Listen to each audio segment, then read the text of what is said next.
Oui, oui, oui, oui, oui. Allez, bonjour, toujours pas que plus, depuis l'Europe de l'Est. Voilà, ma belle santé, je voudrais parler du prince Aimé et des Camerounais. Oui, c'est important, il faut qu'on en parle parce que prince Aimé a raté l'opportunité, oui, d'être célèbre en Côte d'Ivoire. Il a raté l'opportunité d'être riche, oui, en Côte d'Ivoire, avec cette histoire de Viviane. Oui, avec cette histoire de Viviane, Prince Aimé a raté une grande chance. Oui, oui, oui, une grande chance pour lui de sortir totalement de la misère, de la galère, jusqu'à la fin de ses jours. Oui, et moi je dirais que vraiment, c'est à réfléchir. Parce que, pour commencer, je voudrais dire aux Camerounais, les Nigériens ne vous considèrent pas. Oui, oui, oui, oui, je vous le dis aujourd'hui. Les Nigériens ne vous considèrent pas. La preuve en est que mon voisin, c'est un Nigérien. La dernière fois, je discutais avec lui, parce qu'il venait à peine même de s'installer. Voilà, je suis avec lui. Il m'a dit qu'il vient du Nigeria. Donc, j'ai commencé à le taquiner, Boda. Tu vois un peu. Je dis que tu es à côté du Cameroun alors. Il me dit oui, mais Joe, ceux-là, tu vois un peu. Il me dit oui, mais Joe, ceux-là, Joe. Tu vois un peu. Nous avons dit que les Nigériens même ne considèrent même pas les Camerounais. Vous, les Camerounais, vous considérez les Nigériens, mais les Nigériens ne vous considèrent pas. La preuve en est que, voilà le remix qui a été fait avec Yemi Alade. Vous avez publié, mais elle, non. Elle dit, elle n'est pas concernée. Voilà. Elle a fait un truc vite fait pour se débarrasser de vous. Voilà. Un truc vite fait pour se débarrasser. Pourquoi? Parce que les Nigériens n'ont pas de considération pour les Camerounais. Ceux que les Nigériens considèrent, c'est les Ghanéens, les Ivoiriens. Oui, oui, oui. Et puis d'autres pays anglophones. Voici ceux-là, ces pays que les Nigériens considèrent. Oui, oui, oui. J'avais remarqué le buzz de Viviane.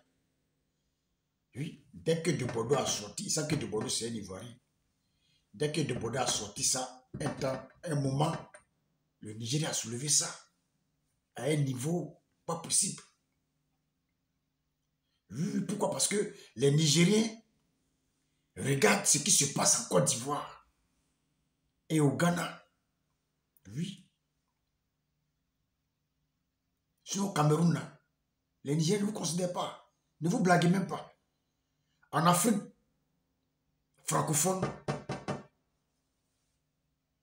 c'est la Côte d'Ivoire qui fait l'Afrique francophone. Que ce soit Gabon, que ce soit Sénégal, que ce soit Burkina, Mali, Tchad, que ce soit Congo, que ce soit francophone, c'est la Côte d'Ivoire qui fait l'Afrique francophone. Oui. C'est la Côte d'Ivoire qui fait l'Afrique francophone. Et les Nigériens suivent tout ce qui se passe en Côte d'Ivoire. Oui, oui. Les Nigériens suivent tout ce qui se passe en Côte d'Ivoire. Et depuis lors de la Coupe d'Afrique, c'est devenu encore grave. Oui, c'est devenu encore grave. Donc les Camerounais, les Ivoiriens qui avaient un peu de considération, un petit peu de considération pour vous, vous les avez bien écoutés. les Ivoiriens qui avaient un petit peu de considération pour vous les Camerounais, vous les avez boycottés. Alors que c'était le moment, l'opportunité pour votre artiste Prince Aimé de briller. D'abord, en Côte d'Ivoire, et vous savez que si ce dernier-là brille en Côte d'Ivoire, il va briller partout en Afrique. Et pourquoi pas même dans le monde. Parce qu'aujourd'hui, je vous apprends qu'il y a KS Bloom, l'Ivoirien KS Bloom, le chanteur gospel, qui va bientôt jouer le Zénith, qui a un concert au Zénith, en France. Oui, et qui va jouer ça. Aujourd'hui, les Ivoiriens ne tapent pas poteau. Oui, oui, oui. Les Ivoiriens ne tapent pas poteau aujourd'hui. Les Ivoiriens sont à un niveau comme ça. Oui, oui, depuis la Coupe d'Afrique, la Côte d'Ivoire est debout comme ça. Oui, oui. Avant, on était debout, compte tenu de la guerre, on a baissé, mais actuellement, là, on est debout comme ça. Oui, vous avez vu. On a raflé combien de disques d'or? Prenez la team player. 10 d'or, 10 de quoi? 10 de diamants, 10 de platine, 10 de je ne sais quoi. Aujourd'hui, le monde entier a les yeux rivés sur la Côte d'Ivoire. Côté musique, côté sport, côté, en tout cas, côté économique, côté tout. La Côte d'Ivoire, c'est le bang de l'Afrique en ce moment. Où tout fonctionne, où tout marche. Oui. Et voici une aubaine pour votre artiste. Oui. Qui devrait passer au concert de Debordeaux.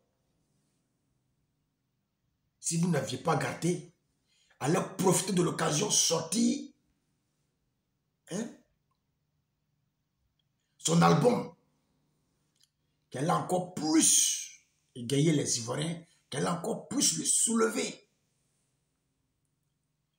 Vous l'avez boycotté, vous avez tout boycotté. Voici le gars qui est au Cameroun. Hier, j'ai suivi son interview, tout est si, parce que rien n'est clair, tout est flou. On aura appris même que son manager, je ne sais quoi, lui, il a disparu. Aux États-Unis, là-bas, il a disparu. Voilà. Et étant là-bas, il donne les autres. La dernière fois, il a dit, après le son, avec Ayade, lui, il se retire.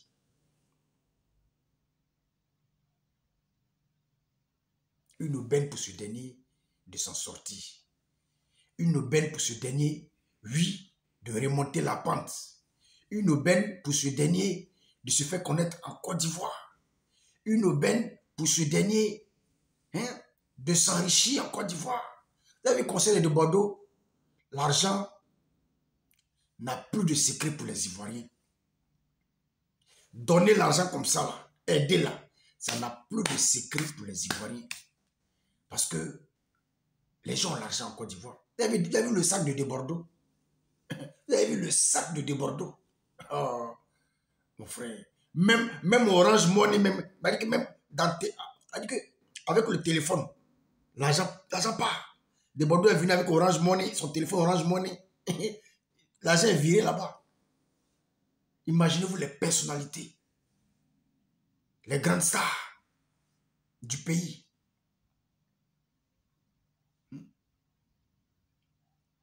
Regardez le sac de Bordeaux.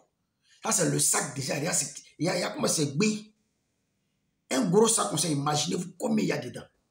Sans compter dans ses poches. Poches de pantalon, poches de boubou. C'est gris. Cet argent, il aurait pu même le partager, même avec Prince Aimé. Il aurait pu inviter même Prince Aimé dans son concert s'il n'avait pas eu ce boycott-là. Prince Aimé allait bouffer dans ce concert-là. Il allait encore bouffer dans le concert du 14 ou je ne sais quoi décembre, ou je ne sais quoi, comment dirais-je, à son deuxième concert. Mais malheureusement, par jalousie, il sait que c'est par jalousie, par orgueil. Vous n'avez rien, mais c'est vous qui êtes orgueilleux. Moi, c'est ce que je ne comprends pas chez les gens. Vous n'avez rien, mais c'est vous qui êtes orgueilleux, c'est vous qui êtes gonflé. Alors que vous n'avez rien. Petit estime que les Ivoiriens ont pour vous là, vous avez boycotté, ça devait tout gâter. À cause de quoi? L'orgueil, la fierté. On ne peut pas être fier si on n'a rien. On ne peut pas être fier si on n'a rien. Si Ivoirien est orgueilleux aujourd'hui là, si Ivoirien est fier aujourd'hui, c'est parce qu'Ivoirien a tout. C'est parce qu'on a tout. Est-ce qu'avant nous étions orgueilleux comme ça? Ou il y avait guerre, tout ça là?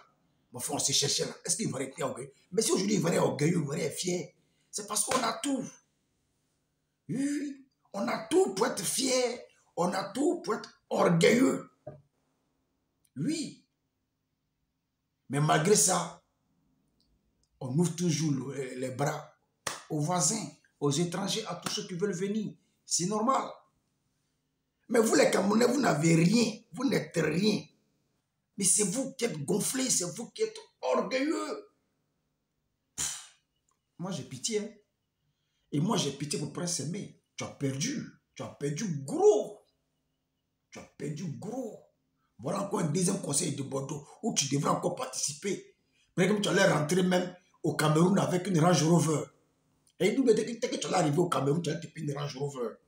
Tu allais te payer un appartement. Tu allais te payer un appartement. Parce que cet appartement, au Cameroun, ça ne coûte pas cher comme en Côte d'Ivoire. Par contre, à cause de l'économie, tout est cher. Mais au Cameroun, même avec 20 millions, même avec 10 millions, tu peux payer appartement.